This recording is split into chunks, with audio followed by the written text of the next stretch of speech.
36일 후인 6월 3일에 무슨 일이 있습니까? 예, 대통령 선거가 있습니다. 왜 대통령 선거가 임기 5년인데 3년 만에 이루어지게 됐죠? 뭐 잘 아시는 것처럼 탄핵 절차에 의해서 그렇게 됐습니다. 윤석열 씨의 탄핵 절차에 의해서 이렇게 됐죠. 윤석열 씨가 3년 동안 대통령을 하면서 총리가 몇 번 바뀌었습니까? 뭐 한덕수 총리가 계속 하셨습니다. 한덕수 씨가 총리로서 3년 동안 내내 있었죠. 네, 한덕수 총리는 인사청문회 때부터 김앤장에 공직을 하다가 김앤장에 가서 정관으로 한 20억 정도의 연봉을 받았었고, 활동 내역을 공개하라고 하니까 그것도 거부했었고, 여러 가지 탈세 의혹도 있고 고가 그림 판매 의혹 등 여러 가지 논란이 많았었습니다. 이 3년 동안 경제 폭망, 그리고 총선으로 집권 여당이 심판받는데 집권당의 정부의 총리로서 큰 책임 있는 사람입니다. 마침내는 이 내란이라고 하는 전대미문의 사건에 의해서 전 대통령은 지금 기소가 되어 있고 탄핵을 통해서 조기 대선이 열리게 되었습니다.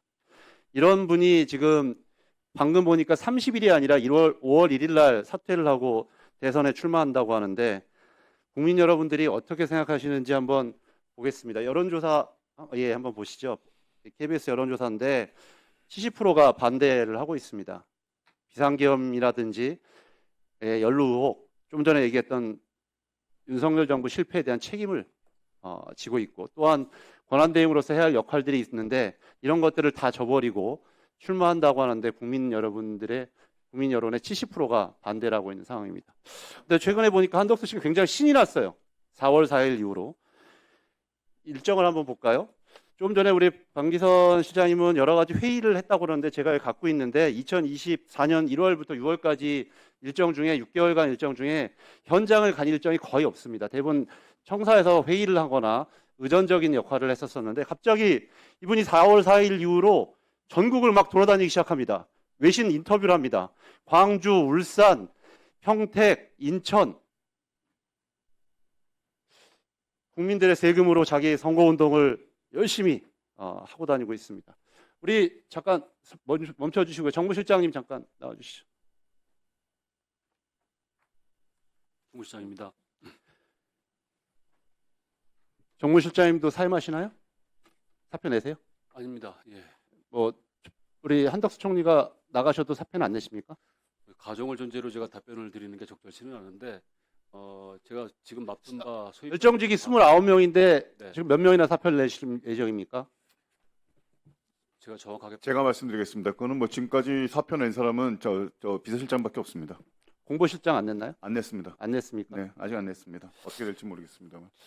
그런데 최근에 인터뷰를 보면 한덕수 측이라고 하면서 굉장히 여러 가지 정치적 함의를 한 답변들을 한 사람이 있습니다. 그분이 누굽니까? 제가 보기에는 뭐 국무조정실은 아닌 것 같고, 비서실장이 했나요? 공보실장이 했나요? 아니면 정무실장이 하셨어요? 여러 가지 저는 언론 답변에 대해서 굉장히 한덕수 측이라고 하면서 아직 뭐 결정된 바가 없다 등 굉장히 정치적인 얘기를 하셨는데 누가 답변하신 거죠?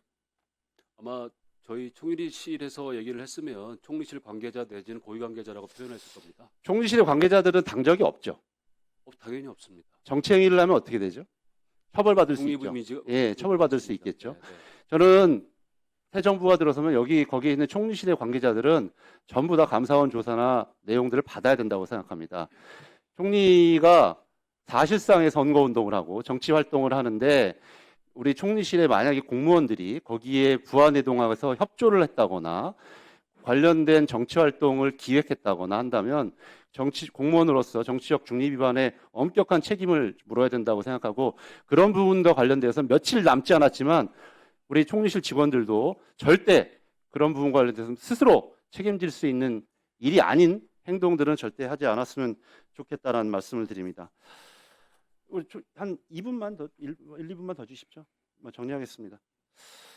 과거에 우리가 대행 시절이 있었습니다. 고건 대행도 있었고 황교안 대행도 있었습니다. 황교안 대행도 보니까 대국민 메시지를 발표하고 가석방을 지시하거나 심지어 시계를 제작하는 일 때문에 굉장히 비판도 많이 받았었습니다. 그럼에도 불구하고 황교안 대행도 적어도 대통령 선거 일정이 확정된 이후에는 자신의 명확한 정치 일정을 밝히고 불출마를 선언했었습니다. 그런데 한덕수 총리는 지금 자신을 임명했던 윤석열 씨의 전례를 따라서 꽃가마를 타겠다고 아마 뭐 30일이든 1일이든 이제 출마를 하는 것이 거의 기정사실인 것 같고 우리 총리실의 여러 공무원들도 뭐 몇 명이 될지 모르지만 여기에 동참할 것으로 생각합니다. 아까 보여드렸던 것처럼 국민들의 절대 다수 70%가 반대하고 있고 지금 뭐 아까 우리 개인정보보호위원장님한테도 여쭤보는 것처럼 경제뿐만 아니라 이렇게 2,500만 많은 국민들이 개인정보가 침탈당하는 위기에 있어서 많은 국민들이 불안해하고 있는 상황에 이 권한대행이란 분은 국민들의 의사와는 관계없이 이제 출마를 결심하고 본인의 영달을 위해서 뭐 이유가 뭔지는 모르겠지만 이런 형식으로 국민들을 불안케 만들고 있는 것이 윤석열 정부의 마지막 처음이자 마지막 총리의 저는 이 비극적인 모습일 뿐만 아니라 국민들을 경악시키는 모습이라고 생각합니다. 저는 국무총리실장님께서 마지막으로 한번 총리한테 얘기를 하시는 게 마땅하다고 생각합니다. 뭐 당장 사표를 내라는 얘기도 있을 수 있지만 지금이라도 이 수많은 공직자들이 보고 있지 않겠습니까? 한두의 공부직을 하신 분도 아니고 이런 분이 이렇게 나가시게 되면 앞으로 우리 많은 공직을 하고 있는 후배들이 어떤 국민들로부터 평가를 받을지 다시 한번 지금이라도 재고해 보시는 것이 이게 많은 공직자 후보들에 대한 좀 도리라고 생각하는데요. 우리 국조실장님 한번 그러실 의향이 있으신가요? 그거는 간단히 뭐 제가 외람되지만 한 말씀 드리면 사실 뭐 지금 박상희 의원님께서는 지금 나오는 여러 가지 예들에서 꽃가마라고 말씀을 하셨지만 아마 누구도 그거를 꽃가마라고 생각하는 사람은 없을 거라고 생각이 듭니다.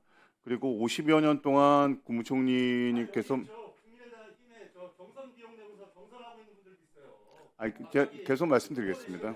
네, 계속 말씀드리겠습니다. 50여 년 동안 뭐 사실 사무관부터 시작해서 국무총리 두 번을 역임을 하시고 오시는 동안 저는 지금까지 옆에서 봐온 바로는 뭐 자신의 지위를 사적 이익에 이용하시거나 그런 거는 절대 없으리라고 생각을 하고 지금 상황에서도 뭐 지적을 해주셨지만 4월 4일날 그 탄핵 이후에 트럼프 대통령과 4월 8일날 통화를 하시고 대외 신인도 유지를 위해서 여러 가지 노력을 하고 계시는 겁니다. 그래서 그런 점은 너무 왜곡된 시각으로 보지 마시고 조금 나라를 위해서 애쓴다고 좀 한번 생각해 주셨으면 좋겠습니다. 네.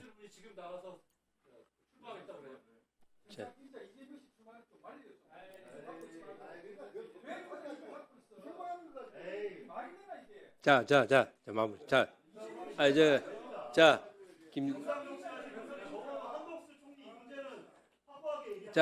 잠깐만요. 그만하세요. 이거 여기서 논쟁할 거 아니잖아요. 아니, 우리 박상현 의원님 말씀대로 하면 뭐 국민들한테 인기가 없는 한덕수 총리라고 하셨잖아요. 인기 없는 분이 나오면 민주당이 좋은 건데, 인기 없는 분이 나오면 민주당이 좋은데 왜 그래?